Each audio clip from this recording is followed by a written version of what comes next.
Coucou mes anti-congossais, mes anti-congosseuses, comment vous allez? J'espère que vous allez bien. Moi, je vais très très bien par la grâce de Dieu.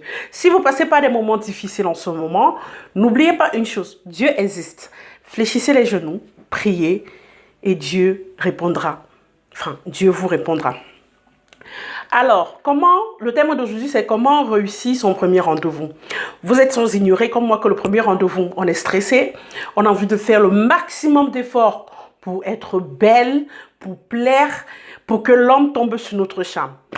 Mais est-ce que c'est vraiment nécessaire de faire tout cet effort pour un premier rendez-vous? C'est ce qu'on verra tout au long de cette vidéo. Premier grand 1. Lors de votre premier rendez-vous, mes soeurs, soyez naturelles.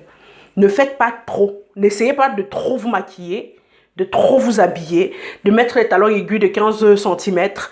Non. Quand on dit premier rendez-vous, il suffit seulement d'être vous-même. Certes, a dit que si vous êtes une fille toujours belle, soigneuse, pimpante et tout, faites-vous tout simplement propre. Quand je dis propre, pas de tenue sexy, des mini-jupes, des mini-robes, des talons 15 cm. Non, mais oh, vous n'êtes pas en train d'aller vous vendre. Dis que, oh, me voici, je suis sur mon 31, ça y est, c'est bon, je te plais, tu restes avec moi. Non, vous êtes superficiel. Il faut être tout simplement naturel. Vous vous habillez proprement. Oui, peut-être un petit jean ou bien une petite jupe si vous décidez, mais quelque chose de soft. Pas trop. Il ne faut pas que ça fasse trop, que vous vous mettez sur votre 31 juste pour votre premier rendez-vous. Ça ne marchera pas.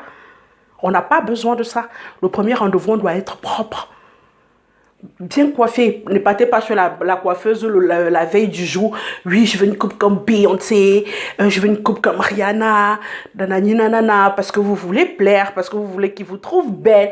La beauté se trouve dans le cœur d'une femme. La beauté est intérieure. Tout le reste, c'est le superficiel. Il y a souvent les hommes, ils sont avec les filles laides. Pour moi, les filles laides n'existent pas parce que toutes femmes sont belles. Les goûts et les couleurs ne se discutent pas. Chaque personne a son style. Quand je dis laide, c'est une façon de parler. Que oui, mais elle est laide, qu'est-ce que le mec la fout avec elle? Elle a un bon cœur, tout simplement. Elle a un bon comportement. Tout simplement, chose que de nos jours en 2019, c'est très très difficile d'en trouver sur une femme. Donc, mes chéris, vous vous habillez simplement, pas de 10 000 fonds de teint, rouge à lèvres, quand on voit 15 km, ça brille. Non, on ne veut pas ça. Vous vous habillez proprement, petit maquillage léger, hein, léger. Si vous aimez les talons, peut-être 5 cm, vous vous maquillez naturellement, vous mettez votre petit gloss, petite belle coiffure, basta, le tout est joué. On passe à autre chose. Une fois que vous arrivez au rendez-vous, ça c'est la partie là. Les filles qui me disent, oui, quand l'homme vous demande que, mais pourquoi est-ce que vous êtes célibataire? Oui, parce que mon mec c'est un connard, mon mec il m'a trop fait souffrir, vraiment, si je savais, je n'allais pas me mettre avec lui. Oh, non. Votre premier rendez-vous, vous n'avez pas besoin de mentionner votre ex. Votre premier rendez-vous, vous n'avez pas besoin de dire qu'il vous a fait souffrir. Non. Vous n'avez pas besoin de ça. Soyez vous-même.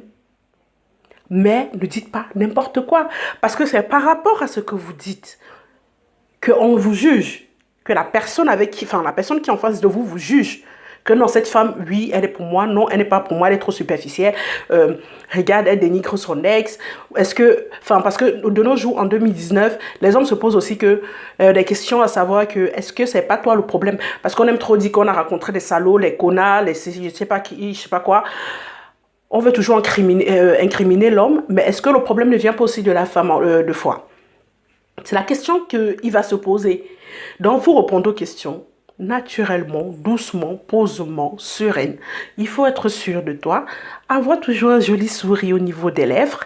Vous comprenez un petit peu. Là, ça passera beaucoup mieux. Et avant de répondre aux questions, réfléchissez au moins 50 000 fois. Ah oui, c'est pas parce qu'il t'a dit comment tu vas, tu diras que oui, je vais bien et toi. Non. Et les hommes, arrêtez de draguer le genre de drague de 2000, de, je sais pas, 1980. Ouais, quand l'homme te dit, oui, t'es trop belle, t'es magnifique. Une fois, un homme m'a dit, mais tu ressembles à ma mère. Non, mais oh, tu viens draguer une fois parce que soi-disant elle ressemble à ta mère. Ça n'a pas de sens. Il faut chatter autrement. Et les hommes aussi, évitez de parler de vos ex, on n'est pas là pour ça. On est là pour passer un bon moment, de bavarder, d'échanger, de manger, de boire, de sourire, passer vraiment un moment agréable. Parce que c'est à partir de ce premier rendez-vous que vous allez juger si vous allez vous voir la deuxième fois ou pas. Si le courant ne passe pas la première fois, il n'y aura pas de deuxième fois, on est bien d'accord. Or, si le courant passe bien, la deuxième fois existera. Donc, soyez souriante, réfléchissez avant de répondre aux questions et surtout ne vous ouvrez pas trop. C'est-à-dire que, oui, mais moi j'aime quand les choses sont comme ça, comme ça, comme ça, comme ça. Non, vous n'êtes pas seul. Ce n'est pas de la dictature. Parce que quand vous voulez que les choses soient bien trop carrées, ça fait fuir un homme. On dit que non, elle est trop dure de caractère, elle veut un homme si beau, un exemple tout bête, beau, riche, élégant, magnifique, une belle maison, belle voiture, beau travail. Non.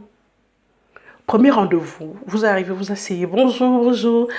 Alors, vous avez passé, enfin, l'homme va te poser mille et une questions. Comment était ta journée? Très bien, et toi? Bien.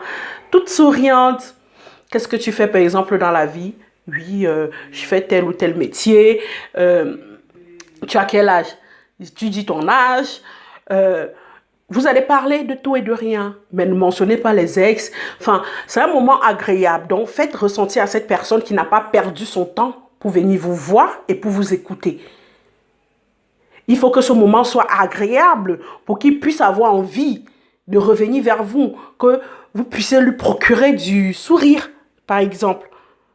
C'est ça qu'on a besoin. Donc, j'espère que vous me comprenez. C'est de ça qu'on a besoin. On n'a pas besoin d'autre chose. De vous poser mille et une questions. Qu'est-ce que tu fais dans la vie? Non, mais moi, mon ex m'a trop fait souffrir. J'ai plus envie de me mettre dans une relation. Si tu as plus envie de te mettre dans une relation, pourquoi tu es venu au premier rendez-vous alors? Parce que oui, il y en a beaucoup qui le disent. Hein. Présentement, j'hésite à me mettre dans une autre relation. Tu hésites, ne viens pas au rendez-vous. Tout simplement, du moment que tu te lèves chez toi pour venir au premier rendez-vous, ça veut dire que d'une part, tu es intéressé et tu as envie de franchir ce pas. C'est pas parce que Z t'a déçu que tu ne pourras pas être heureuse avec Y. Z ne t'est pas compatible à toi, mais Y forcément sera compatible. Enfin, quand il dit forcément, c'est une façon de parler, bien sûr. Mais Z n'est pas compatible, Y n'est pas compatible, X sera compatible, ou si X n'est pas compatible, tu ne baisseras pas les bras. Il y a des gens de nos jours que leur premier amour, c'est avec eux qu'ils finissent. Il y a des gens que pour trouver un amour, c'est une souffrance, mais terrible, atroce. Elle va te dire que j'ai rencontré 18 mecs. Un exemple, hein, c'est au niveau du 18e mec que j'ai trouvé mon compte. Quelqu'un d'autre va te dire, ah, non, mais c'est mon premier mec et on est toujours ensemble. Parce qu'on n'a pas la même chance dans la vie et il faut prendre la vie telle qu'elle se présente devant nous. Vous comprenez un peu, non? Telle qu'elle se présente devant nous. Et faire les choses bien. Donc, je ne sais pas si je vous ai beaucoup aidé, mais j'espère que je vous ai apporté un petit plus pour votre premier rendez-vous. Donc, n'hésitez pas de vous abonner, de liker, de commenter et de surtout partager. On reste ensemble. Bisous, bisous. Ciao, ciao.